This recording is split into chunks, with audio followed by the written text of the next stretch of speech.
E agora teremos a nossa primeira participação internacional.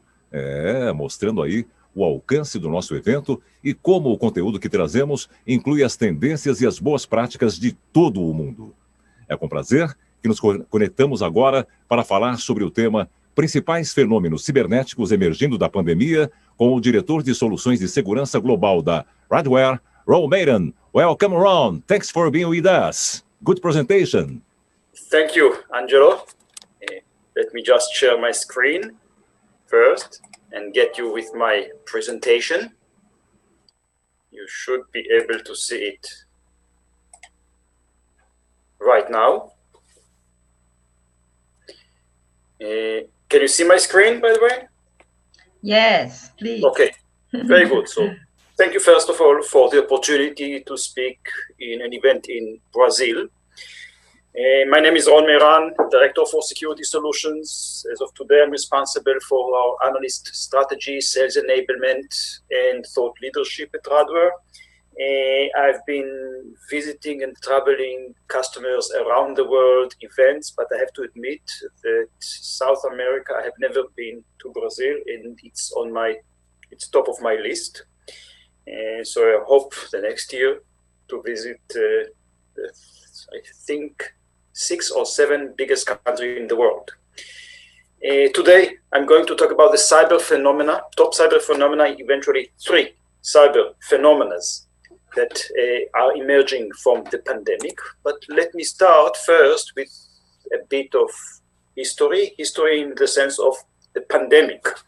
Okay, pandemic, when it started, I think it was about 9 months ago. Organizations, as well as we at Radware, we were focused on scaling capacity, adding more servers, adding more gateways in order to enable everyone to work from home. And we were busy with ensuring that the availability of the services when working from home. Okay, of course, we found out the challenges that we had was about purchasing servers or getting more services or more capacity. By the way, even we had a problem of getting laptops for our workers when we told everybody to work from home. Okay.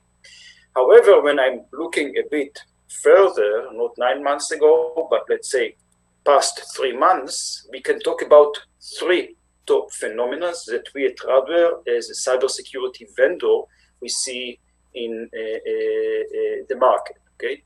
So first, we see accelerated digital transformation. So organizations that in the past were busy with only expanding capacity for work from home now are moving and generating or moving processes from manual to digital, moving processes from on-premise data center to the cloud. As they understand it, you can see here the stats, 70%, 76% of organizations that we have interviewed and surveyed in our C-suite perspective report, the report that came out just 2 months ago, the respondents said that the pandemic accelerated their plans for cloud migration.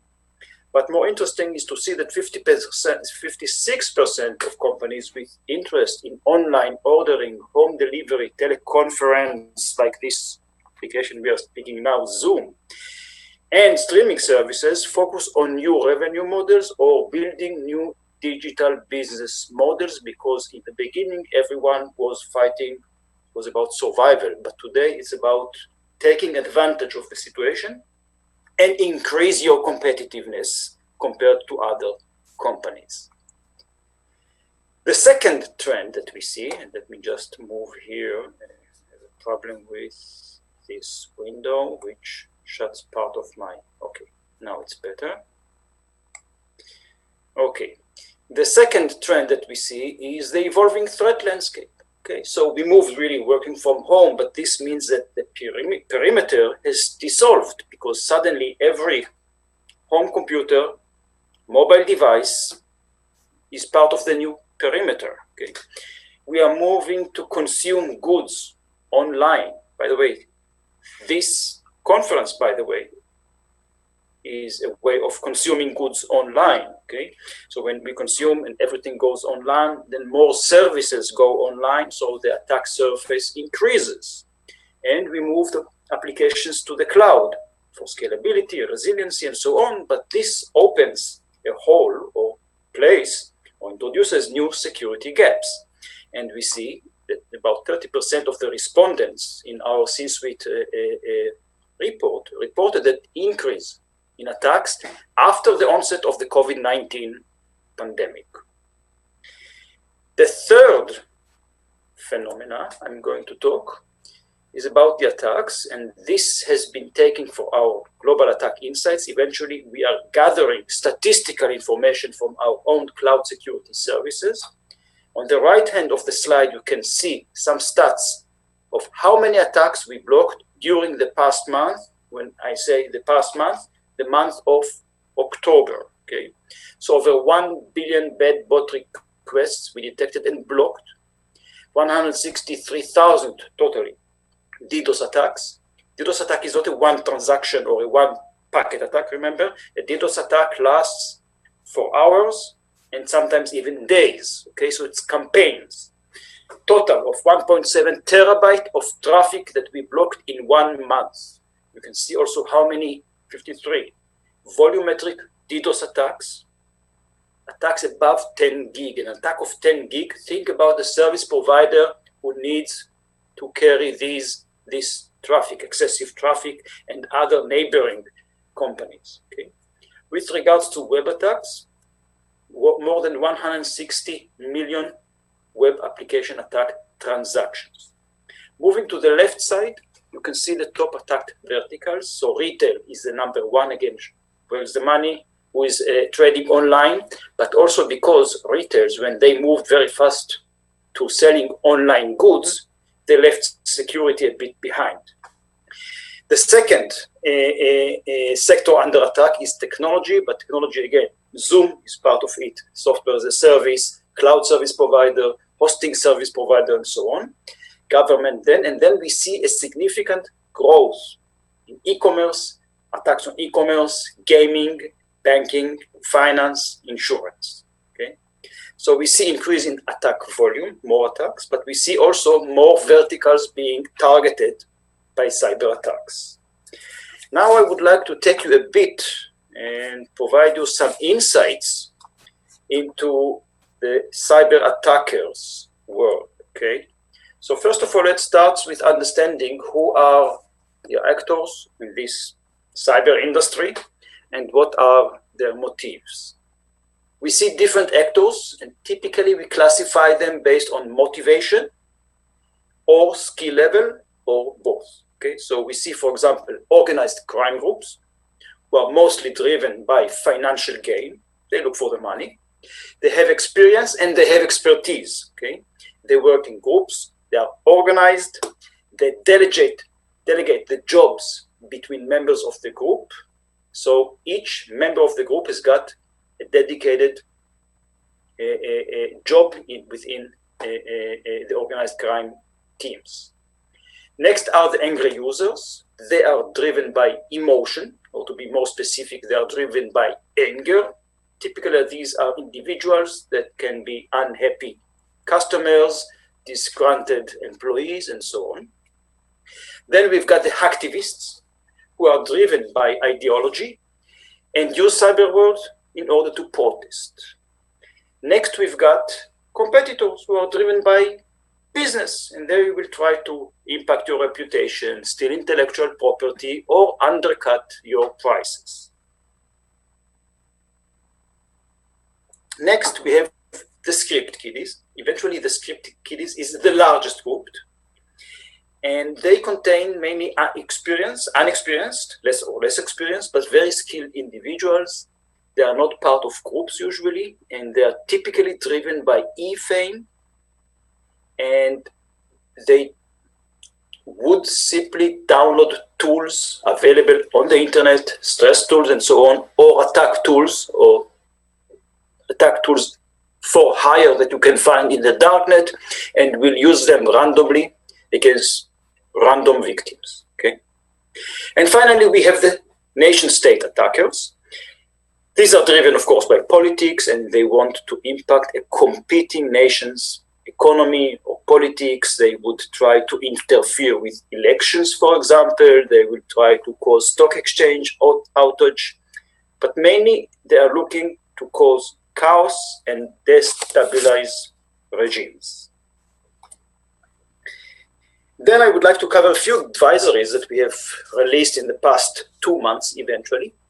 So first is a global ransom DDoS campaign, which was targeting finance, travel, and e-commerce. And here it's a good example to see that DDoS attacks, can be used for extortion. And this is only one example, we call it sometimes also ransom DDoS. It's one example of how service disruption can be monetized. The actors simply send you a ransom letter. And by the way, sorry, I moved too fast. Here is an example of a real letter that one of our customers received, and they provide you all the instructions, okay? They ask for a certain amount of bitcoins, can be few bitcoins, sometimes even 10 or 20 bitcoins to be sent to a specific wallet. And if they don't pay, they will go under a very large DDoS attack, typically generated by a DDoS for hire tool, okay? It's not the only case that we have seen, or we've seen multiple attack campaigns, but specifically to Brazil. And you can see here the date of the news item from November 5th. So only 2 weeks ago, Brazil court system has been under massive ransom, DDoS attacks, and ransomware attacks, okay? So this campaign, it's a global campaign, and it targets organizations in every country.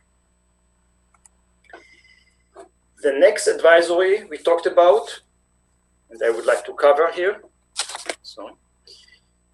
is DDoS attacks on gaming.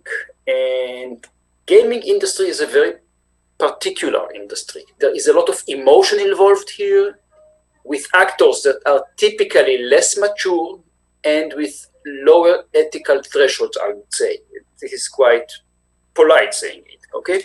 So you will see actors turning against the game provider or against other gamers as they face a major disappointment. One example only I can share with you that happened earlier this month, when the gaming devs announced that they had to postpone a very much anticipated expansion of World of Warcraft, if you're familiar with. A day later, the Blizzard Group Blizzard Group is the company behind World of Warcraft. Okay, it's a provider. They found themselves to be the target of a large DDoS attack generated by disappointed players. Okay. And since I have enough time, let me just cover the last part of the advisories. And this is an FBI warning that has been released about account takeover attacks. And why would the FBI issue a warning? So in the last couple of years, many organizations were suffering from data breaches, which resulted in millions of accounts being leaked and sold on the underground, which made account takeover or credential stuffing very effective for cybercrime. And by the way, the case of Capital One with I don't remember how many million of user accounts, bank user accounts which were stolen, is a typical case of account takeover or stealing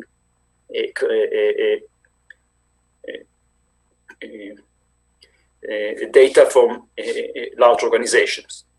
Now, due to the pandemic, businesses started to implement remote access solutions to allow workers to connect from home. But what we see that in many cases, businesses did not implement proper identity and secure access mechanisms, which led to serious increase in the attack surface. And this is the reason why the FBI published this warning, because they see many financial and other organizations in North America under attack, mainly with account takeover and credential stuffing. It's not the only case, but we have also seen a significant rise in brute force attacks, which are also part of account takeover in Brazil.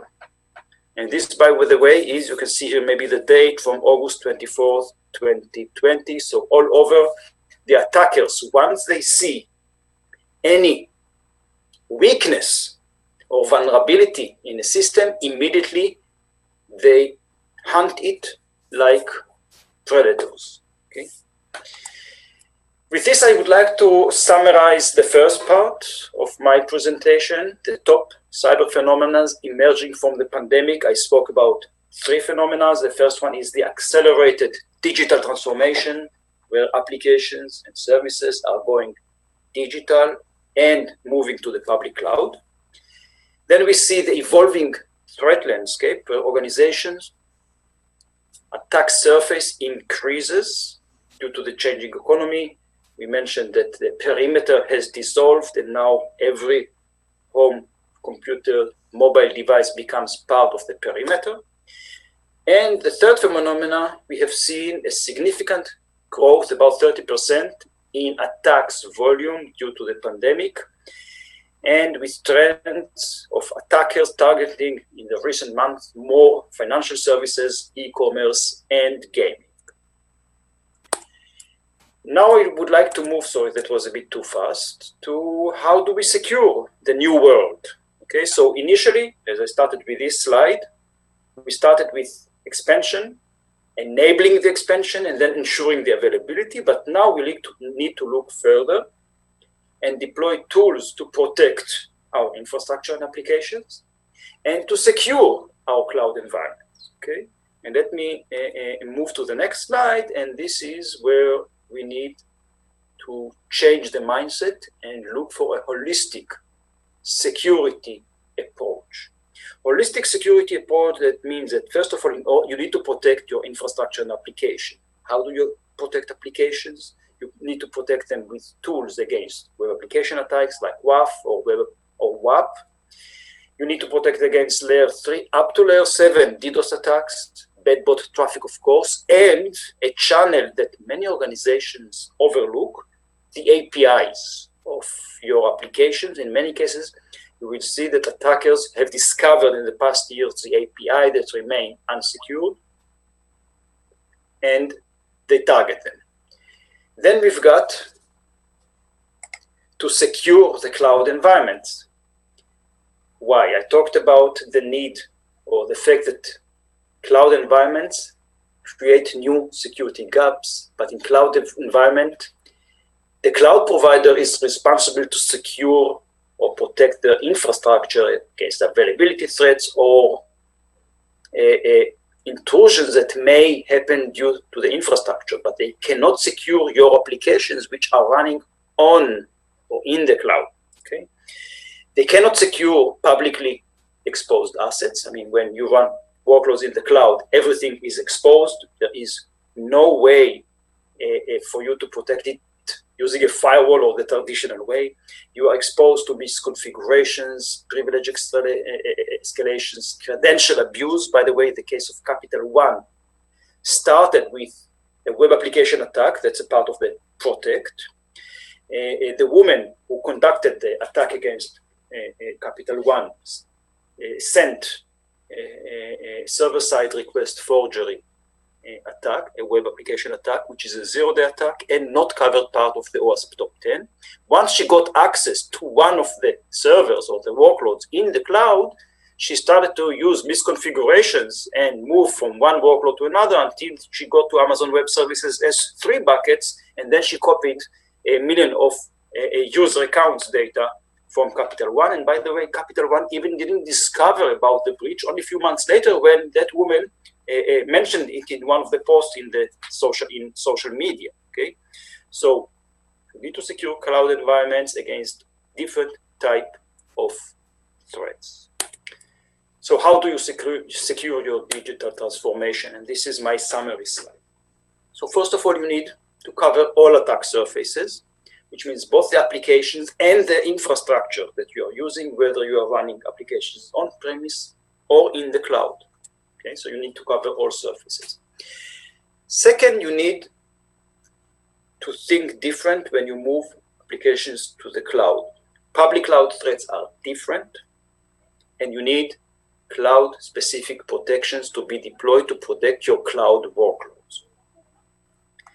And the third thing is that you need to think higher and protect or offer protection for every environment. Eventually, you need a security posture management solution that will be able to provide you an effective security solution both for your cloud transition and your mixed environments, because today most enterprises are deploying multi-cloud strategies. So they've got multiple public clouds, private clouds, on-prem, off-prem data centers. So you need protection for every environment. And with this, I've concluded my presentation. Let me just stop the sharing and see if there are any questions in the audience. No questions, Ron. Congratulations for your presentation. Oh, thank you very much. And again, thank you for the opportunity to be in Brazil for 20 minutes. Yeah. See you next time. Congratulations. Thank you.